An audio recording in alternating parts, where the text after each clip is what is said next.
જામનગરમાં આંગણવાડી કાર્યકરોમાં રોષ. જામનગર કમિશનરની કચેરીએ ધરણા અને આંગણવાડી બહેનોના સામૂહિક રાજીનામા આપ્યા. ચાલુ મહિનાની 18 તારીખ સુધી પગાર ચૂકવાયો નથી. છેલ્લા 7 મહિનાથી નાસ્તા બિલ અને અન્ય વળતર બાકી. કાર્યકર બહેનોને પોતાના ખિસ્સામાંથી ખર્ચ કરવો પડે છે. આર્થિક શોષણ થતું હોવાનો આક્ષેપ. તંત્ર સામે સામૂહિક વિરોધ નોંધાવ્યો. જામનગર જિલ્લાની 112 બહેનોએ રાજીનામા આપવાની ચીમકી આપી. સરકાર સમક્ષ વહેલી તકે ન્યાયની માંગ. નાના પગારદાર કર્મચારીઓની સમસ્યાઓ ઉકેલવાની અપીલ કરવામાં આવી.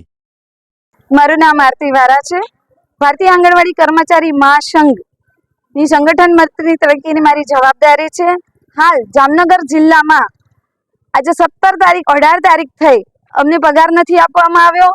સાથે સાથે 7 મહિનાના અમારા નાસ્તાના બિલ પણ બાકી છે અને એવા અન્ય બિલો અમારા મળતા નથી અમને. અને જે પણ રોકાણ કરવાનું હોય છે બહેનોને, એ સતત કાર્યકર બહેનોને રોકાણ કરવાનું હોય છે પૈસાનું.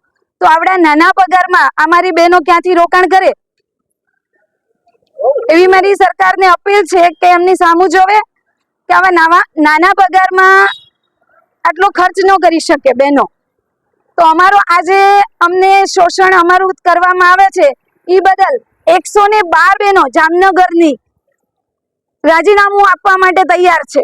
અને આજે આ જગ્યા ઉપર અમે કમિશનર સાહેબને સાથે મળીને 112 બહેનો અહીંથી આજે રાજીનામું આપીએ છીએ.